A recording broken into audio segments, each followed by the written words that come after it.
Halo sahabat YouTube dan Dusana-Dusana. Selepas waktu maghrib, hujan mengguyur kota ini sesaat. Pada saat ini sedang dalam situasi gerimis.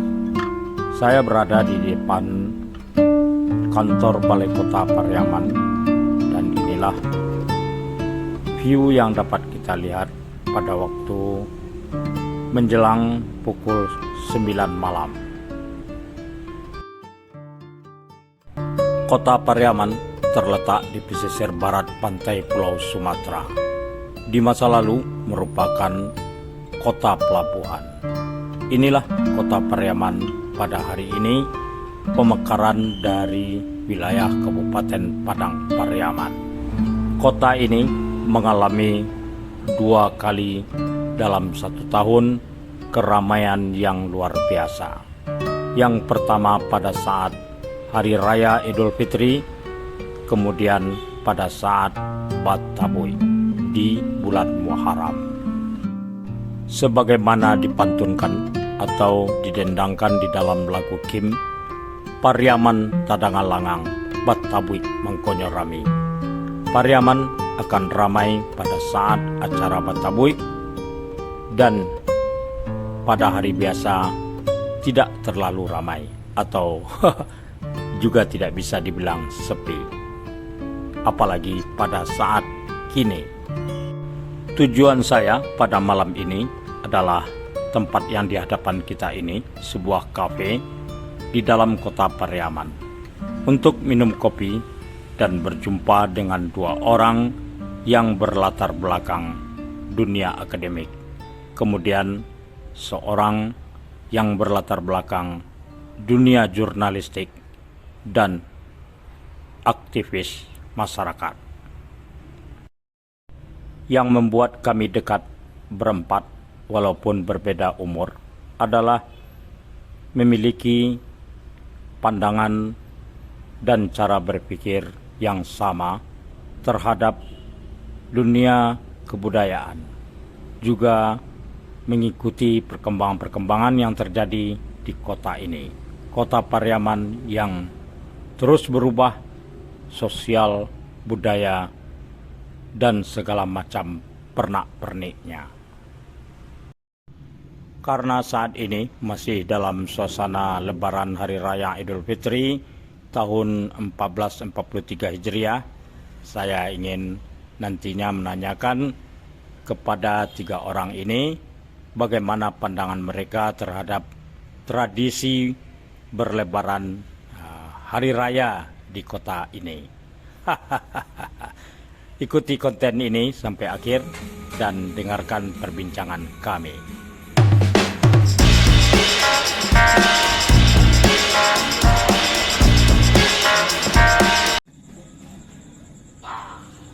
Assalamualaikum warahmatullahi wabarakatuh. Selamat malam para sahabat YouTube dan Dusana-Dusana.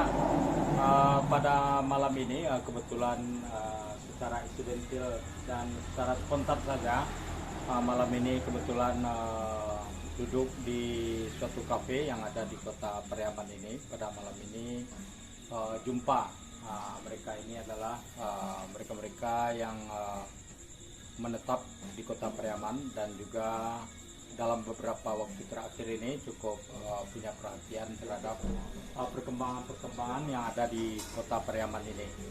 Pada malam ini saya perkenalkan para sahabat YouTube dan Dusana-Dusana. Kebetulan kami 4 orang ini. Yang satu ini sudah jadi doktor di Universitas Udayana Bali. Beliau beberapa waktu yang lalu sudah di wisuda menjadi seorang doktor dalam kajian kepariwisataan. Sementara satu lagi ini saudara Sidi Sadri Caniago, ini calon dokter ini. Oh ya, saya lupa nyebutkan ini dokter kita ini Ferry. Di media sosial namanya Vladimir. Ini ada juga satu lagi saudara Tommy Tambijo, seorang datuk ya. Tapi beliau punya latar belakang jurnalistik ya. Jadi cukup lama juga bergelut di surat kabar. Jadi dia seorang wartawan dalam waktu yang cukup panjang. Pada malam ini para sahabat YouTube dan Surat Sanak, saya ingin sedikit berbincang-bincang dengan teman-teman kita ini persekitaran tentang tradisi Bahari Rayo di Kota Pariaman. Ini tradisi ini sudah cukup lama dan saya ya sekedar berbagi untuk saya sendiri dan juga para sahabat-sahabat YouTube persekitaran tradisi ini, di mana tradisi ini telah melalui tahun-tahun yang cukup lama. Pada awalnya tradisi ini sudah berjalan, kemudian pada era Bupati Anas Malik, ketika Kota Pariaman masih dalam wilayah Kabupaten Padang Pariaman, Bupati Anas Malik menghadirkan kegiatan pesta pantai di dalam tradisi hari raya. Jadi berlebaran ya di Kota Pariaman, di mana masyarakat dari seluruh Kota Pariaman baik perantau itu berdatangan ke Kota Pariaman untuk berlebaran, dan itu di kawasan pantai. Kemudian dikembangkan oleh Bupati Anas Malik menjadi kegiatan pesta pantai. Tapi pada saat sekarang, setelah sang bupati yang pionir itu sudah tidak jadi bupati dan sudah almarhum, Al-Fatihah buat Bapak Bupati Anas Malik, kita akan mencoba mendengar bagaimana pendapat dari teman-teman ini tentang perjalanan dari sebuah kegiatan tradisi masyarakat Pariaman yang kemudian dipoles menjadi kepariwisataan di dalam perspektif pada hari ini. Oke, ikuti perbincangan kami. Oke, kita akan coba kepada calon doktor ini yang yang mengamati persekitaran antara budaya ya, budaya tradisi ini kan budaya terhadap masyarakat kita yang berlebaran pada hari raya Idul Fitri ke pantai. Baik, makasihnya. Jadi kalau masalah budaya lebaran ke pantai itu kan sudah budaya lama.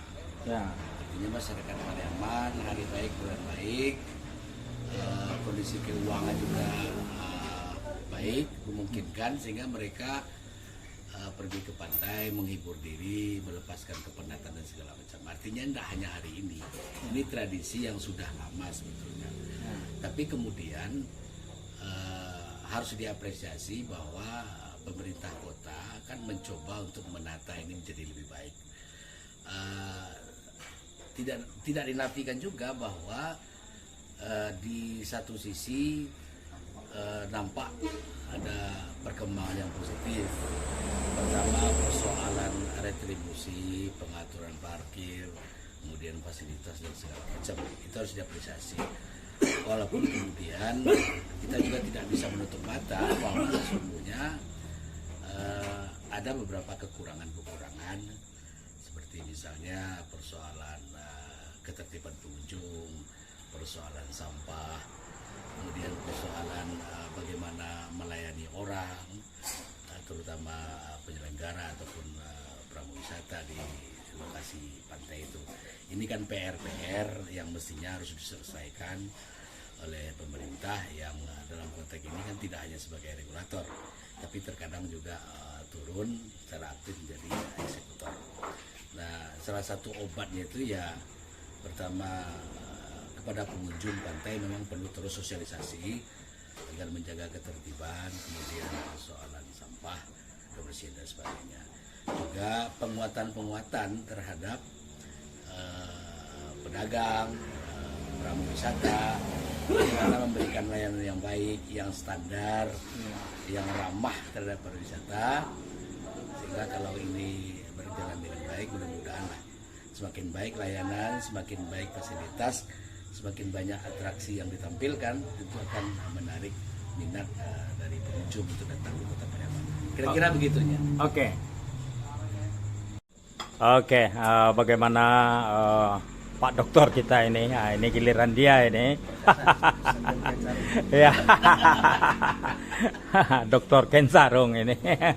Bagaimana tradisi berlebaran ini dalam konteks kepariwisataan ya, terutama khusus untuk daerah kita.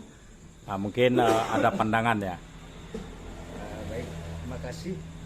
Saya melihat bahwa Pesta Pantai merupakan salah satu event wisata yang terbesar mungkin di Sumatera Barat, tidak hanya di Kota Pariaman ya. Dan itu sudah berlangsung puluhan tahun. Pesta Pantai telah menjadi sebuah magnet yang sangat luar biasa bagi pengunjung untuk datang berkunjung ke Pariaman, karena dengan keindahan pantai yang dimiliki, kemudian akses yang relatif mudah, kemudian atraksi yang cukup beragam, kemudian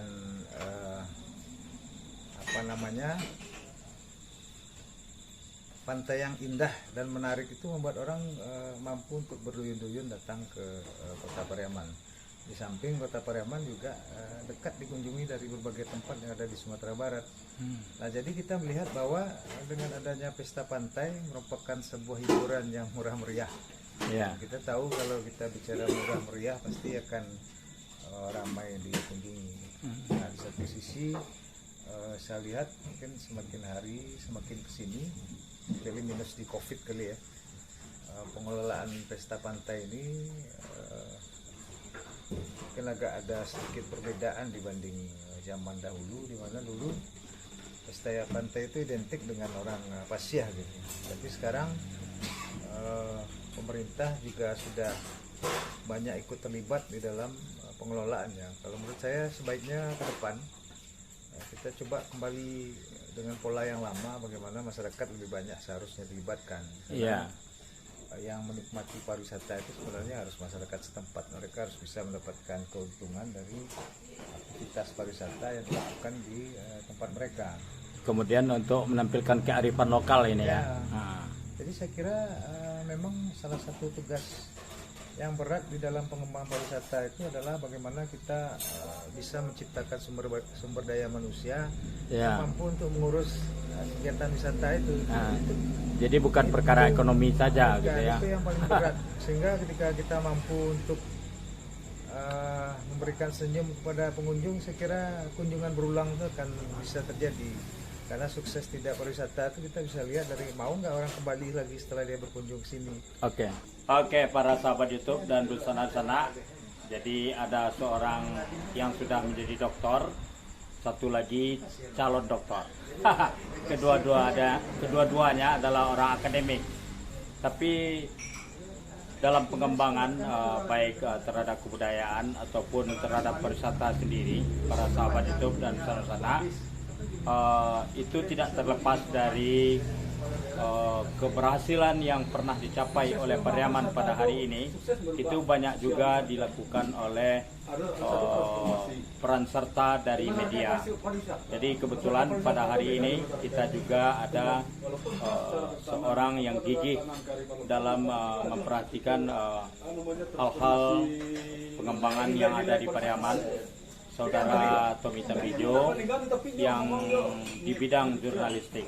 Oke, kita coba tanya bagaimana. Oke, para sahabat YouTube dan Dusana-Dusana, Saudara Tommy ini dari media. Jadi kita mau nanya bagaimana pandangannya peranan dari sebuah publikasi ya, atau peranan dukungan dari media terhadap pengembangan yang terjadi. Sebab saya mengalami pada ketika masa Bupati Anas Malik dulu, bagaimana Bupati sangat membutuhkan media di dalam memberikan sosial kontrol dan gagasan-gagasan kemudian mempublikasikan apa yang diprogramkan oleh pemerintah untuk mengembangkan pesta pantai misalnya. Nah, itu pada saat sekarang saya ingin Saudara Tommy memberikan sebuah endorsement ini tentang bagaimana peranan media di dalam mendukung kegiatan yang berjalan pada saat waktu-waktu terakhir ini di Pariaman. Oke, terima kasih Bang. Jadi bicara soal pariwisata, jadi ada elemen penting yang perlu kita kita pahami bahwa di pariwisata itu ada namanya pentahelik. Ya. Ada 5 unsur, sekarang ditambah 1 lagi. 5 unsur itu adalah pemerintah, akademisi, pelaku usaha, media, industri, termasuk sekarang 1 lagi yang ke-6 itu politisi. Karena tanpa dukungan politisi semuanya tidak bisa.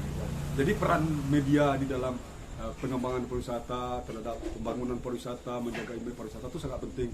Ya. Menurut saya ini media harus terlibat, walaupun tidak dilibatkan, tapi harus melibatkan diri. Karena apa? Karena pengembangan pariwisata itu butuh publikasi, kita butuh promosi. Salah satu sarana promosi itu ada media. Ya, media kalau kita melihat tentu media ini bukan sekedar di permukaan, tapi lebih dalam. Karena media ini bergeraknya bisa agak bebas gitu. Artinya apa yang tersuruh, apa yang tidak kelihatan bisa diangkat menjadi lebih terkenal gitu. Katakanlah misalnya satu tempat yang belum terkenal selama ini, ketika diekspos itu kan dampaknya akan luar biasa ketika sudah muncul di media, apalagi media-media tertentu yang memang mainstream dan dengan jumlah offline yang luar biasa gitu. Jadi bagaimana ini pada saat sekarang kan banyak media-media sosial yang dianggap lebih berperan ya. Apakah itu positif kalau tidak diimbangi dengan media yang mainstream?